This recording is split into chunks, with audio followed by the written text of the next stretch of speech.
problème n'est trop grand pour le Dieu vivant. Aucune montagne n'est trop haute qui ne puisse franchir. Aucune tempête trop violente qui ne puisse calmer. Aucun chagrin trop profond pour le Dieu d'amour. S'il a porté le poids de ce monde sur ses épaules, je sais qu'il te soutiendra jusqu'au bout. S'il a porté le poids de ce monde sur ses épaules, je sais qu'il te soutiendra jusqu'au bout. Il dit venez à moi, vous qui êtes fatigués et du repos je vous donnerai.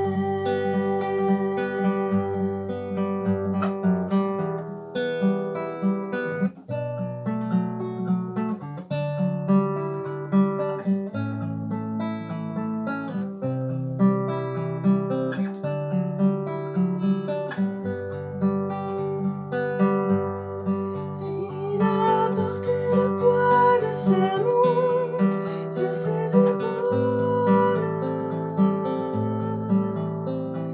je sais qu'il te soutiendra jusqu'au bout. S'il a porté le poids de ce monde sur ses épaules, je sais qu'il te soutiendra jusqu'au bout.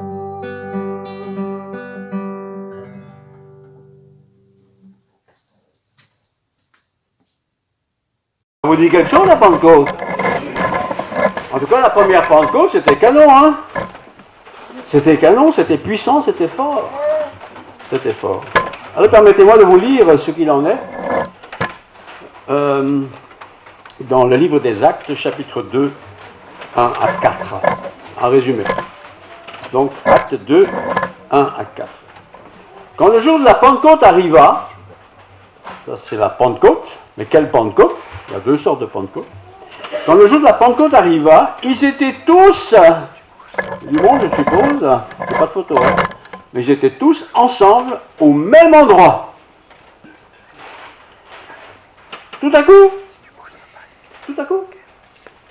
je me suis dit, pourvu que ça arrive chez nous, ça serait bien. Tout à coup, il vint du ciel un bruit comme celui d'un vent violent. J'imagine, qui remplit toute la maison où ils étaient assis. Ça ressemble un peu à ça, après tout.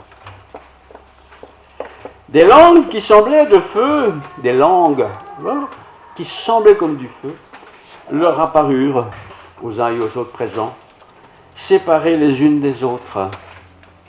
Et elles se posèrent sur chacun d'eux. Chacun. Elles se posèrent sur chacun d'eux. J'insiste. Ils furent tous remplis du Saint-Esprit. Le Saint-Esprit, c'est une partie de la personnalité de Dieu. Le Saint-Esprit, il est corps, âme, esprit. Donc, ils furent tous remplis du Saint-Esprit, tous. Et se mirent à parler en d'autres langues. Waouh! Comme l'Esprit leur donnait de s'exprimer. Ça, c'est la Pentecôte, telle écrite dans la Bible. Beaucoup de pentecôtistes, de monde pentecôtiste, d'église pentecôtiste, enfin toutes ces choses-là, existent dans un nombre infini, je pense. Est-ce que c'est juste? Est-ce que ça doit être comme ça? Est-ce que ça doit être ceux qui savent tout, qui ont tout reçu de Dieu, et les autres n'ont rien reçu, puisqu'ils ne sont pas pentecôtistes? Est-ce comme ça? Je vous lis Acte 2, Le jour de la Pentecôte, ils furent tous ensemble au même endroit. Tous ensemble au même endroit. Ils ne savaient pas ce qui allait se passer. Hein.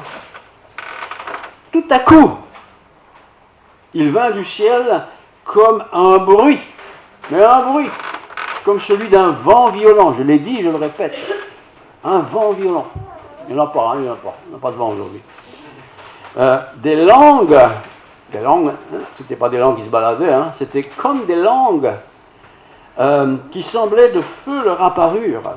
Quelque chose de visible. Quelque chose de visible et visible. Séparées les unes des autres. Et elles se posèrent sur chacun d'eux. Alors ce matin, je pose la question tout de suite, en résumant un peu ce que je viens de dire. Avons-nous reçu ce Saint-Esprit? Certains diront, moi j'ai pas vu de feu sur ma tête. Je n'ai pas vu non plus des espèces de langues de feu me toucher. J'ai pas vu ça. D'autres diront, moi je n'ai vu que ça. Ah, bon. Bien, c'est sympa d'avoir quelques photos. On n'a pas de photos. On n'a pas de film. On raconte beaucoup de choses qui ne sont pas vraies. On les raconte parce que ça fait bien. Ça fait un peu spirituel. Moi j'ai vécu quelque chose que tu n'as pas vécu. Et pourtant. J'aimerais vous lire encore Acte 2, versets 38 à 40.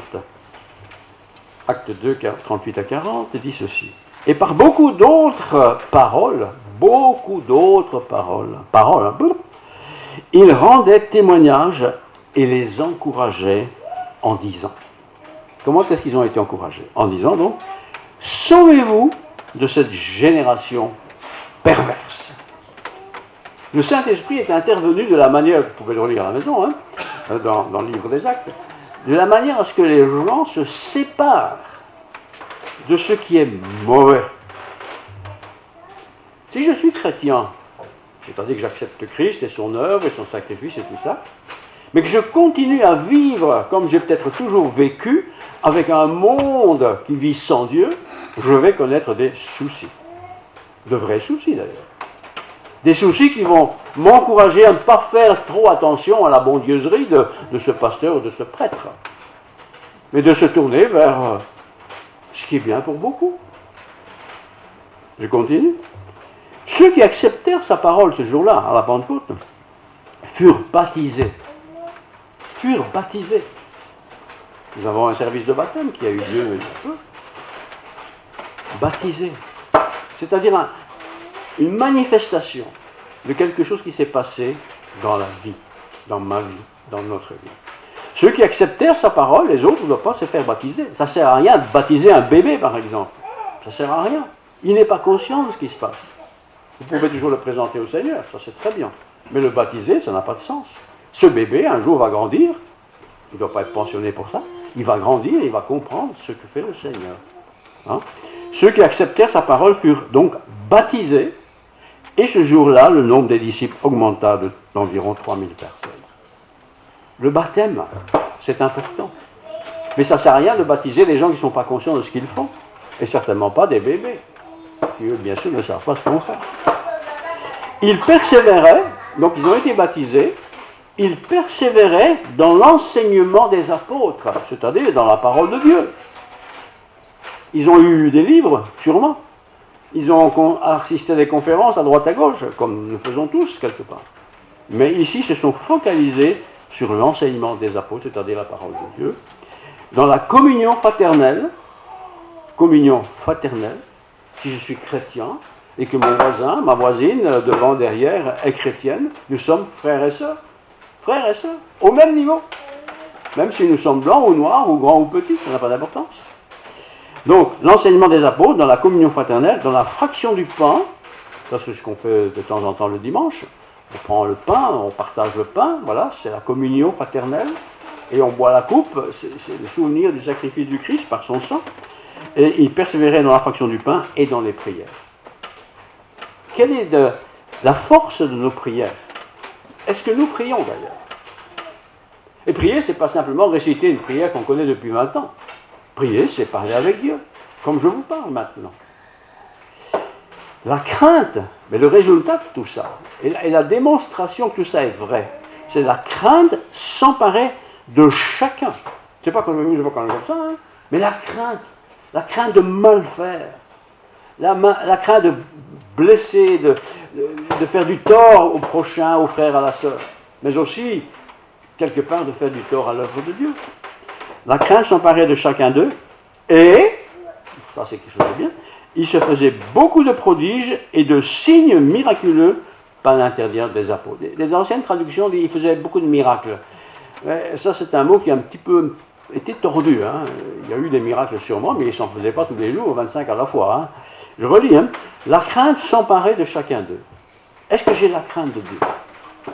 Est-ce que je me dis si je fais ça comme ça ou comme ça, est-ce que Dieu va être heureux de moi ou est-ce qu'il va me dire mais qu'est-ce que tu fais là? Qu'est-ce que tu dis là? Comment tu opères là?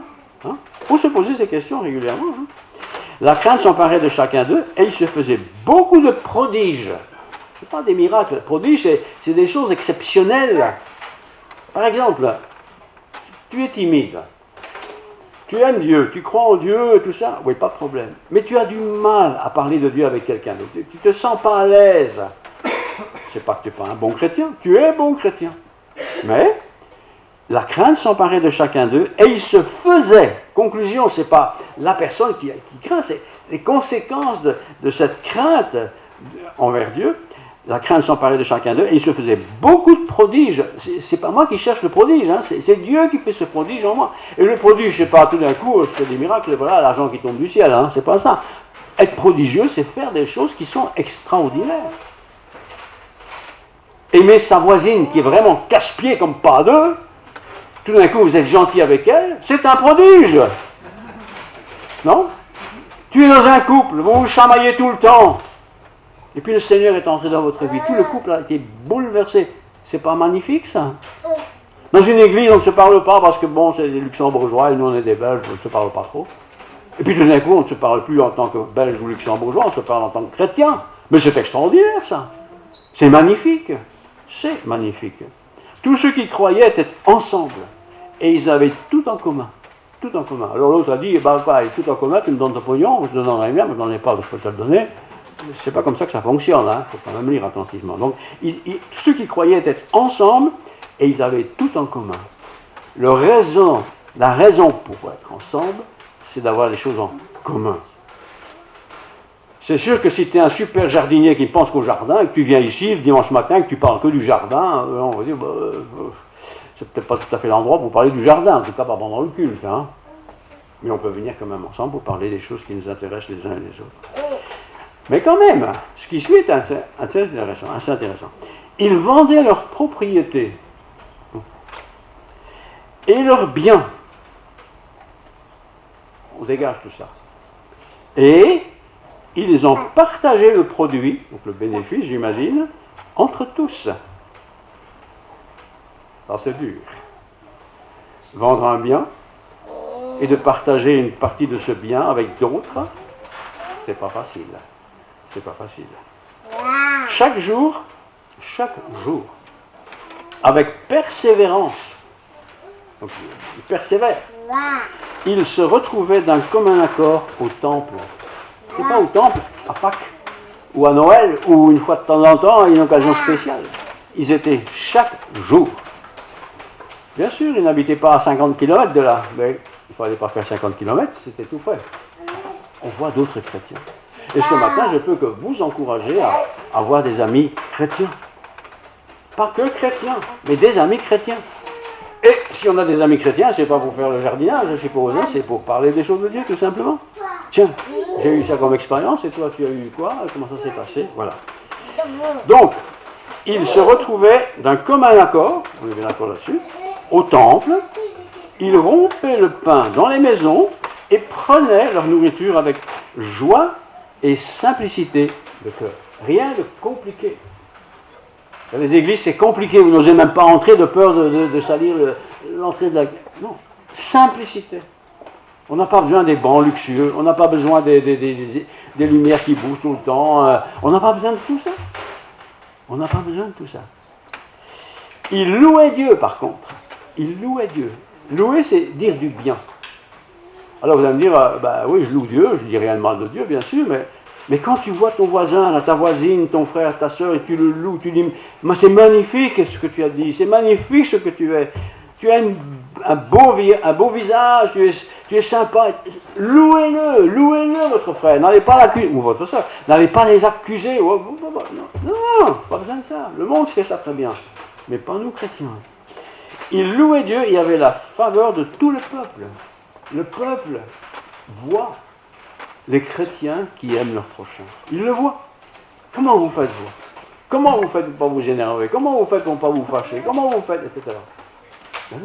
Mais si le Seigneur est avec moi, qu'il est en moi, forcément je suis différent. Forcément. Et mon discours sera différent. Mon attitude sera différente. Je ne vais pas dire, ça va, les copains? À l'année prochaine, hein, à la kermesse du coin. Non, c'est pas comme ça. Dieu, donc ils louaient Dieu, et il y avait la faveur de tout le peuple. Alors le peuple, on ne sait pas de quel peuple il parle ici, mais c'est certainement pas le peuple en général, encore que pourquoi pas, mais c'est le peuple de Dieu. Tout le peuple de Dieu loue l'autre partie du peuple de Dieu. Mais c'est formidable. Tu nous racontes que tu as eu une bénédiction, ben dis-le, ça me réjouit. Tu as eu un souci, tu as prié, ça a été résolu, ça me réjouit. Et ainsi de suite, chacun pour lui-même et pour l'autre. Le Seigneur, conclusion de tout ça, donc vous pouvez bien l'enlever à la maison, Actes chapitre 3, et 2 et 3, le Seigneur, écoutez bien, hein, c'est une belle phrase ça, ajoutait, c'est le Seigneur qui ajoute, chaque jour, à l'église, c'est pas au temple rue du temple, hein, c'est à l'église corps du Christ, chaque jour le Seigneur ajoutait à l'église ceux qui étaient sauvés. Je ne sais pas combien de gens ont été ajoutés à l'église hier, je n'en sais rien, mais il y a eu beaucoup de gens qui se sont ajoutés à l'église de Jésus-Christ. Et il y en aura, je suppose, aussi aujourd'hui. Parfois on est informé, tiens, ce monsieur-là était païen, ou madame était païenne, ou n'importe quoi, et puis ils sont devenus chrétiens. Mais je me réjouis. Et quand en plus, à l'intérieur de la famille, tu as quelqu'un qui devient chrétien, mais tu te réjouis, tu exploses, et tu le racontes à d'autres. Tu sais, mon fils, là, le petit coquin, là, qui n'en avait rien à cirer, là, il a donné sa vie au Seigneur. Mais c'est magnifique, dites-le, partagez-le. Et ça encouragera celui qui est né de nouveau. Alors, petite information, il était 3 heures de l'après-midi, l'heure de la prière. Ils n'ont pas fait des réunions spéciales à des occasions spéciales. Ils ont profité de leur habitude, c'était leur habitude d'avoir une réunion de prière l'après-midi, et pendant cette heure de prière, c'est passé ce que je viens de vous dire. Pierre et Jean montaient ensemble au temple, c'était leur habitude. Monter au temple, il faisait chaud, hein, mais ils allaient au temple, parce que là, ils voulaient rencontrer sans doute d'autres personnes que les gens qu'ils connaissaient.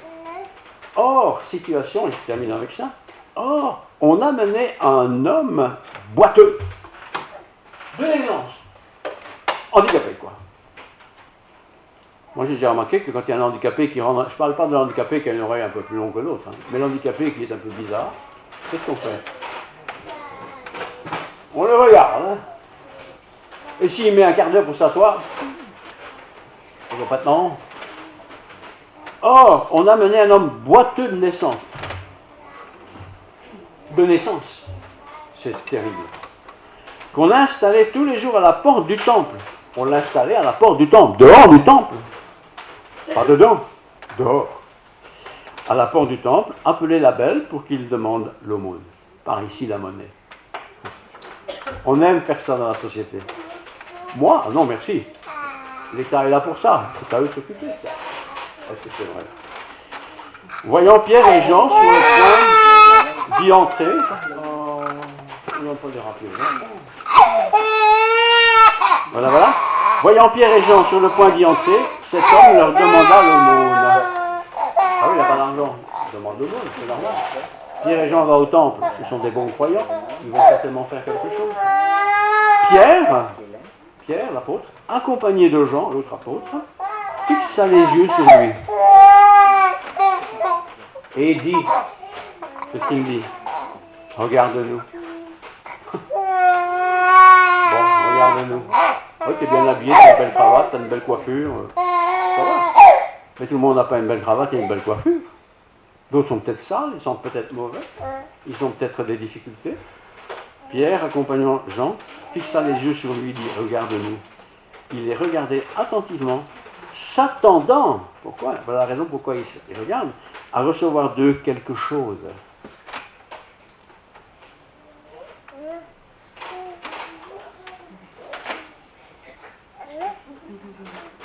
donne-moi quelque chose. Ils s'attendaient à ça. Et ils avaient besoin de ça probablement. Ensuite, alors Pierre lui dit, Pierre est un spécialiste, lui, hein, j'aime bien Pierre. Alors Pierre lui dit, j'espère que ce qui a été écrit est vrai, je n'ai ni argent ni or. Moi non plus d'ailleurs. J'ai de la monnaie et j'ai des billets. C'est ce que nous avons tous aujourd'hui. Ça. Alors Pierre lui dit, je n'ai ni argent ni or, mais ce que j'ai, je te le donne. Je te le donne au nom de Jésus-Christ de Nazareth. Il n'y a pas grand monde qui est fortuné pour pouvoir aider la moitié de la planète. C'est certain ça. Mais nous avons certainement des choses, des actions possibles, des solutions possibles pour aider celui qui se trouve un peu dans la difficulté. Et ne disons pas, quand tu vas au CPS, ou tu vas voir le bourgmestre, ou tu vas aller voir les chefs, ou tu vas voir le pasteur, il va trouver une solution. Non. Ça s'est adressé à vous. Vous êtes concerné. Ben, essayez d'aider la personne en question. Puis, la suite est belle.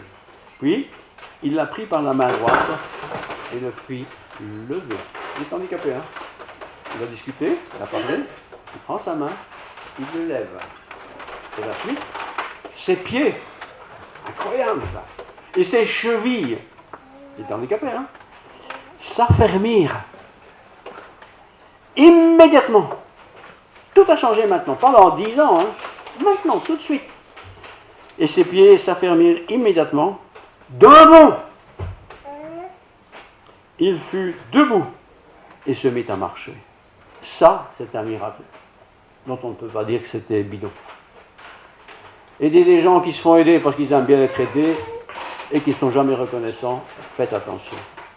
Mais quand nous avons autour de nous des amis, des personnes, des voisins, un collègue, ou ce que vous voulez, qui est dans la difficulté, c'est pas seulement physique, hein, c'est même pas question d'argent non plus, mais dans la difficulté, si je peux faire quelque chose et que je ne le fais pas, que dit la Bible? Je commets un péché. On ne peut pas tout faire, on ne peut pas faire n'importe quoi non plus. Mais si tu peux le faire, fais-le. Et si c'est en plus un acte de bien pour l'autre, fais-le. Et fais-le de bon cœur. Si tu le fais en râlant, t'as tout perdu. Oui, il aura eu ce qu'il voulait, mais toi tu vas être triste d'avoir fait ce que tu avais fait. Donc ses pieds et ses chevilles, donc conclusion de ça, s'affermirent immédiatement et d'un bond il fut debout et se mit à marcher. Il entra avec eux dans le temple. J'imagine cette scène, parce que ce monsieur est handicapé depuis longtemps certainement. Il a toujours été devant la porte en train de faire la manche. Et là il est debout, guéri. Et il entre dans le temple. Et tous ceux qui le connaissent disent, oh, là marche seul, tiens. Là qui marche. Ben, c'est ça. Et quand on aide quelqu'un, ben, c'est pas pour dire je l'ai aidé, mais la personne qui a été aidée dira, voilà, quelqu'un m'a aidé, je suis comme ça maintenant. Il entra avec eux dans le temple, marchant, sautant et adressant de louanges à Dieu. Tout le peuple, c'est même pas encore, merci, vit marcher et louer Dieu. Il reconnaissait que c'était bien celui qui était assis à la belle porte du temple. J'aime bien ce passage, je le lis de temps en temps pour me faire plaisir. N'ayons pas peur de faire plaisir. N'ayons pas peur de partager un peu ce qu'on n'a pas trop besoin ou pas besoin même du tout. N'ayons pas peur. Et n'ayons pas cette attitude, je te le fais, mais pas ce soit pour donnant, comme ça à l'occasion tu m'aideras. Non. Jamais dire une chose pareille. Tu le fais, tu l'as fait, c'est très bien. Gloire à Dieu. Et Dieu sait ça. Et je vais presque dire que Dieu l'a écrit dans son carnet. Hein. André Coles a fait une bonne action ce matin, il n'a pas noyé personne pendant le baptistère. Hein. C'est bien. Vous allez retenir cette histoire-là, c'est bien aussi. Voilà, c'est comme ça qu'il faut travailler. C'est comme ça qu'il faut agir, je pense. Alors je termine la lecture. Par quelle puissance ou quel nom avez-vous fait cela? Alors Pierre reprit rempli du Saint-Esprit, hein, chef du peuple et ancien d'Israël, c'était un personnage. Hein. On nous interroge aujourd'hui sur un bienfait accordé à un infirme, afin que nous disions comment il a été guéri. La personne était infirme. Alors, il ne faut pas aller que vers les infirmes, mais s'il y a un infirme, on peut faire quelque chose. Mais on peut aussi aller vers celui qui est en dispute avec sa femme, son mari par exemple, et il n'arrive pas à trouver une solution. Ça peut être aussi quelqu'un qui dans l'église se dit, moi je ne sais plus ce qu'il faut faire, aidez-moi. Ben, aidez-le. Il ne faut pas tout faire à sa place, mais aidez-le. Aidons-nous les uns les autres. Sachez-le bien, je termine, hein, vous tous, et que tout le peuple d'Israël le sache, tout le peuple d'Israël le sache. c'est par le nom de Jésus-Christ de Nazareth, celui que vous avez crucifié et que Dieu a ressuscité. Oui, c'est par lui, donc Jésus de Nazareth, que cet homme se présente maintenant en pleine santé devant vous. Et si nous avons pu faire quelque chose de bien, et que ce que nous avons fait donne un résultat, disons, bien et productif, si je peux dire, disons encore, c'est grâce à Dieu. C'est Dieu qui est intervenu. Et que toute gloire revienne à Dieu. Amen. Amen. Amen. Voilà, on en reste là parce que je ne vois pas très bien l'heure. Il est temps d'arrêter les frères. On va prier et je termine. Seigneur, merci pour ce bon moment passé ensemble. Nous sommes dans la joie de voir le bonheur qui nous entoure tous. Nous sommes dans la joie d'être témoins de ce baptême. Nous sommes dans la joie de pouvoir te remercier pour les prières, pour les chants, pour le partage, pour la communion fraternelle. Que toute gloire te revienne, Seigneur. Nous voulons, nous l'espérons, nous te le souhaitons. Nous le souhaitons pour que ton nom soit glorifié, mais aussi pour que nous soyons tous édifiés par le nom de notre Seigneur Jésus-Christ. Que toute gloire te revienne encore une fois, je le demande. Amen.